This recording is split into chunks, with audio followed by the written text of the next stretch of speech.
Most people assume that your personality is something you are simply born with, that you are just naturally an anxious, introverted, or pessimistic person. But people who study human behavior know that who you are is actually highly fluid, constantly being molded by the silent routines of your daily life. There are 5 tiny, seemingly harmless things you probably do every single day that are slowly rewiring your entire personality. By the end of this video, you might realize that what you have always considered a permanent character flaw is actually just a temporary habit that you can reverse. What you are about to hear is not a list of terrible mistakes you are making, nor is it a judgment on your character. This is a look into how your brilliant brain adapts to your daily environment, which we will prove through the following points. Think of the mind like a path through a forest. Walking through the forest once doesn't create much of a path, but walk in the same direction every day, and the grass slowly bends. Eventually, the path becomes easier to follow. The brain can work in a similar way. What we repeatedly practice can become easier to repeat. Repeated behaviors can influence our attention, our emotional responses, our expectations, our habits, our self-perception, our coping patterns, and our automatic reactions. This does not mean that personality is completely determined by habits. Personality is complex, but understanding how gradual influence works can completely change how you view your own identity. The first subtle habit is the way you start your mornings, specifically waking up and immediately reading negative news, looking at stressful messages, or scrolling through internet arguments while you are still in bed. Maybe you call yourself cynical. Maybe you think you're simply a stressed person. Maybe you've started believing that this is just your personality. This is not because you love negativity or want to ruin your own day. People might have called you cynical, bitter, or chronically stressed because of the mood you carry around. What is actually happening is that your brain is highly malleable in the first 20 minutes after waking. By flooding your system with stress signals immediately, you are triggering an unnatural cortisol spike. You are actively training your nervous system's negativity bias, teaching your brain to scan for threats and worst-case scenarios for the rest of the day. This is where learned expectations become interesting. Experiencing stress first thing in the morning can create immediate physiological arousal, and that arousal can teach the brain something. The brain begins to associate waking up with stress. The problem is that what creates anxiety today can make the morning feel even harder tomorrow. Imagine waking up and the first thing you do is read about a natural disaster, a political scandal, or a stressful work email. Your heart rate increases, your muscles tense. You haven't even gotten out of bed yet, and your body is already preparing for a fight. It's like taking the same shortcut every day. At first, the shortcut is simply convenient. But after months of using it, you stop even considering the longer road. The shortcut has become automatic. Some habits work the same way. They don't just change what we do. They change what we naturally consider doing. If you repeatedly practice stress in the morning, anxiety may gradually become more familiar than calm. If you repeatedly seek out bad news, scanning for threats may begin to feel less intentional and more automatic. If you repeatedly practice starting your day in a state of alarm, hypervigilance itself may begin to feel normal. The habit isn't necessarily bad. In fact, it probably started for a reason. It may have kept you informed. It may have prepared you for a stressful job. The problem begins when the strategy that once prepared you becomes the only strategy you know. What does this habit give you today, and what might it cost you tomorrow? Maybe you are not a bitter or cynical person. Maybe you simply have a deeply empathetic nervous system that is overprotecting you from a world that profits off your morning panic. You are not naturally anxious. You've trained yourself to expect immediate threats. What have you been practicing without realizing it?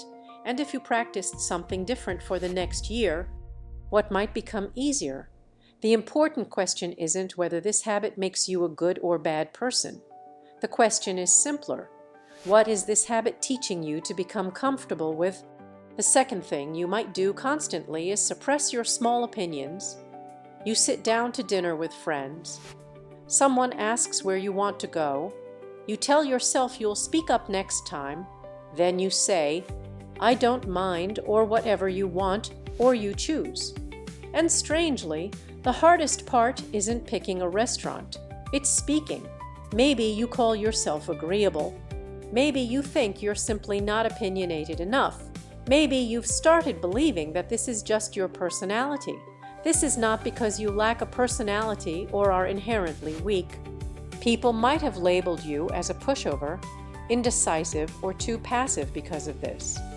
The psychological mechanism at play here is the erosion of self-concept through chronic accommodation.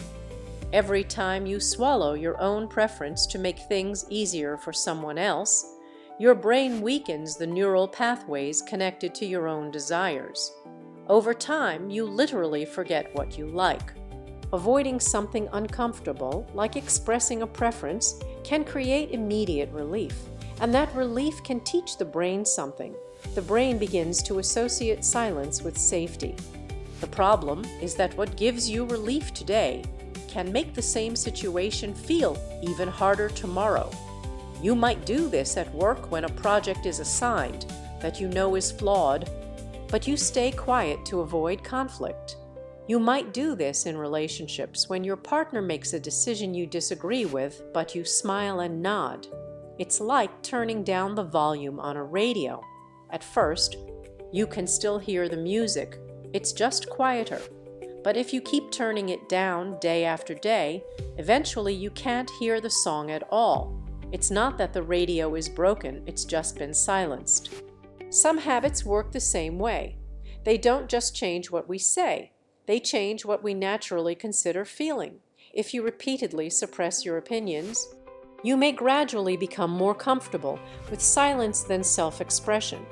If you repeatedly let others choose, indecision may begin to feel less like a choice and more like a permanent state. If you repeatedly prioritize harmony over authenticity, losing yourself may begin to feel less threatening than conflict. The habit isn't necessarily bad. In fact, it probably started for a reason. It may have protected you from rejection. It may have kept the peace. The problem begins when the strategy that once protected you becomes the only strategy you know. What does this habit give you today? And what might it cost you tomorrow? Maybe you are not a weak person. Maybe you are highly cooperative and prioritize harmony, but your unique identity is simply falling asleep from a lack of use. Maybe you're not incapable of making decisions. Maybe you've practiced asking other people to make them for you. What have you been practicing without realizing it? And if you practiced speaking up for the next year, what might become easier? The important question isn't whether this habit makes you a good or bad person. The question is simpler. What is this habit teaching you to become comfortable with? Notice what is happening here. None of these behaviors look powerful. That's precisely why they are powerful. The things that shape us are not always dramatic. Sometimes they are the things we repeat so often that we stop noticing them. The third daily action is making micro-betrayals to yourself. You sit down to start something important. You tell yourself you'll begin in 5 minutes. Then you check one message, then another. Suddenly, 20 minutes have disappeared. And strangely, the hardest part isn't doing the task. It's beginning. Maybe you call yourself lazy. Maybe you think you're simply not disciplined enough. Maybe you've started believing that this is just your personality. This is not because you are fundamentally lazy or lack discipline. Society and even your own friends might have called you unreliable or unmotivated.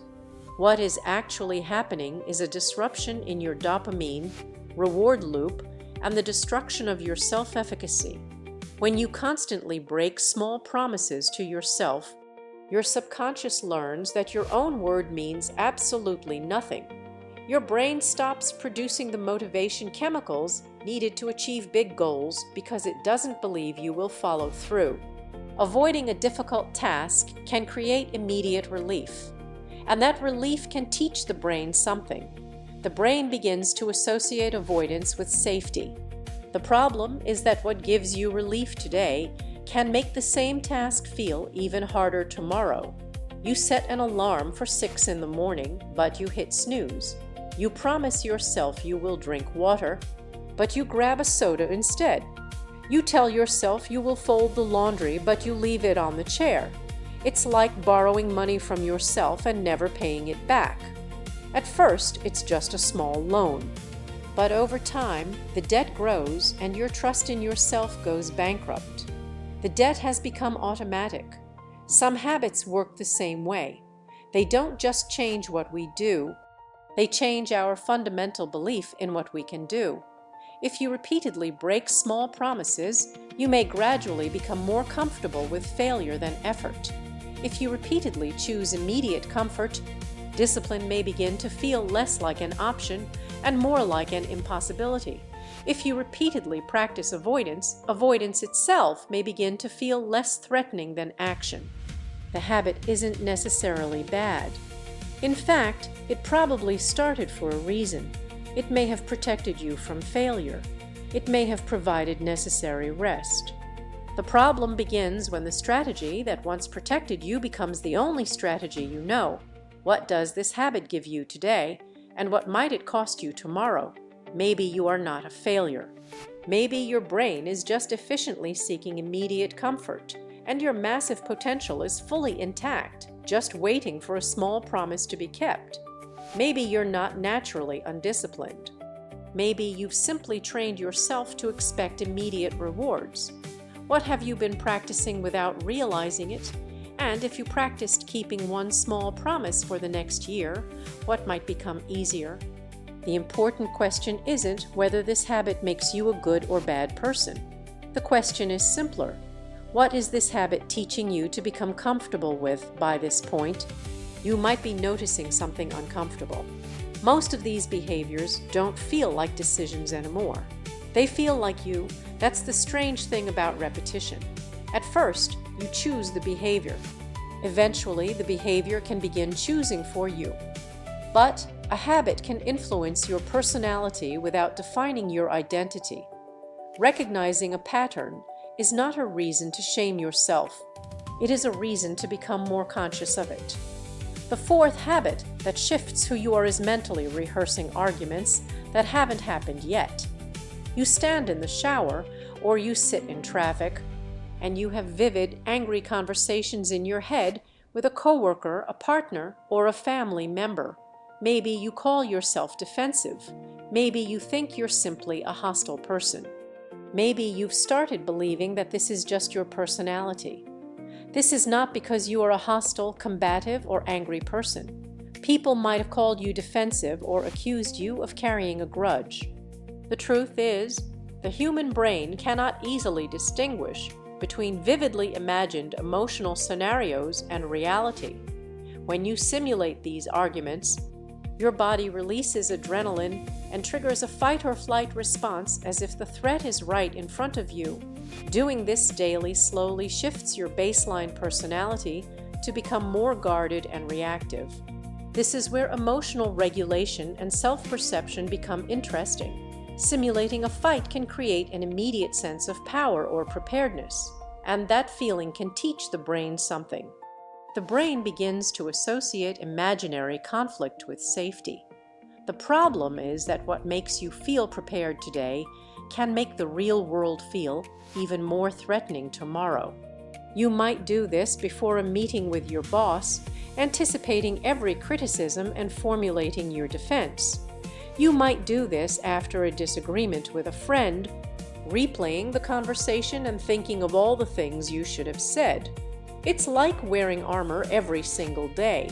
At first, the armor makes you feel safe, but after months of wearing it, you forget what the air feels like on your skin. The armor has become automatic. Some habits work the same way. They don't just change how we react. They change what we expect from the world.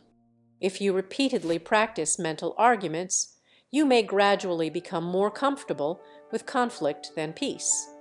If you repeatedly expect criticism, defensiveness may begin to feel less like a reaction and more like a permanent state. If you repeatedly practice anticipating attacks, vulnerability itself may begin to feel less possible. The habit isn't necessarily bad. In fact, it probably started for a reason. It may have protected you from being caught off guard. It may have helped you process anger. The problem begins when the strategy that once protected you becomes the only strategy you know. What does this habit give you today? And what might it cost you tomorrow? Maybe you are not looking for a fight. Maybe your mind is simply trying to resolve past injustices and protect you from future harm by over-preparing in the only safe space it knows.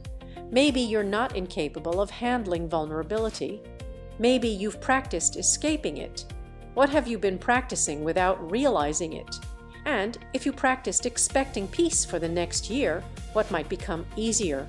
The important question isn't whether this habit makes you a good or bad person. The question is simpler. What is this habit teaching you to become comfortable with? The fifth and final habit is the constant use of self-deprecating humor. You sit down with a group of friends. Someone compliments your work. You immediately deflect, casually mentioning how tired, broke, unlovable, or awkward you are just to get a laugh and make the room comfortable. And strangely, the hardest part isn't taking the compliment. It's letting it sit there. Maybe you call yourself insecure. Maybe you think you're simply not worthy of praise. Maybe you've started believing that this is just your personality. This is not because you truly hate yourself or want to be miserable. People might have called you insecure, awkward, or just the funny one of the group. What is actually happening here involves cognitive dissonance. When you say something out loud repeatedly, even wrapped in sarcasm or humor, your subconscious eventually accepts it as a core belief. Your brain will start aligning your actual personality and decisions with the words you speak, just to maintain internal consistency. Deflecting praise can create immediate social relief, and that relief can teach the brain something. The brain begins to associate self-deprecation with safety. The problem is that what makes a room comfortable today can make your own mind feel even more uncomfortable tomorrow. You might do this when you receive an award, joking that they must have made a mistake. You might do this on a date, pointing out your flaws before the other person can see them. Imagine writing a sentence on a piece of paper once. It doesn't change much.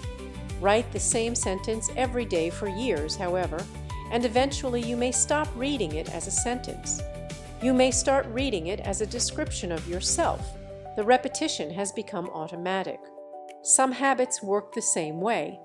They don't just change what we say, they change how we define ourselves. If you repeatedly mock yourself, you may gradually become more comfortable with self-criticism than self-compassion. If you repeatedly seek laughs at your own expense, insecurity may begin to feel less like a temporary feeling and more like a permanent identity. If you repeatedly practice deflecting compliments, accepting love itself may begin to feel less possible. The habit isn't necessarily bad. In fact, it probably started for a reason. It may have protected you from arrogance. It may have helped you connect with others. The problem begins when the strategy that once protected you becomes the only strategy you know. What does this habit give you today? And what might it cost you tomorrow? Maybe you are not fundamentally flawed. Maybe you are just a highly emotionally intelligent person using your own ego as a shield to make everyone else feel safe and entertained around you. What if some of the things you call personality are simply patterns that have been repeated long enough to feel permanent? What have you been practicing without realizing it? And if you practiced accepting praise for the next year, what might become easier? The important question isn't whether this habit makes you a good or bad person. The question is simpler. What is this habit teaching you to become comfortable with? But there is a deeper idea underneath all of this. There is a profound difference between who you are and what you repeatedly practice. Sometimes, when you feel like you are losing yourself, becoming colder, or feeling more anxious, you are not actually changing at your core. You are simply echoing a room you no longer belong in. You are wearing the emotional heavy coats of the people around you, mistaking their weather for your own. Changing a pattern does not mean becoming a completely different person. It can mean giving yourself more choices. A steering wheel doesn't decide where a car must go. It simply gives the driver the ability to change direction. Awareness works in a similar way. Recognizing these daily habits isn't about erasing your past or pretending these patterns don't exist. It's about recognizing that you hold the steering wheel. Cynical, passive, lazy, defensive, insecure. Every single one of those words might have been used to describe you at some point, maybe even by your own inner voice. What they saw was real, the actions were there, but the meaning they attached to them was entirely misunderstood. One day doesn't define you. One mistake doesn't define you. One bad habit doesn't define you, but what you repeatedly return to deserves your attention.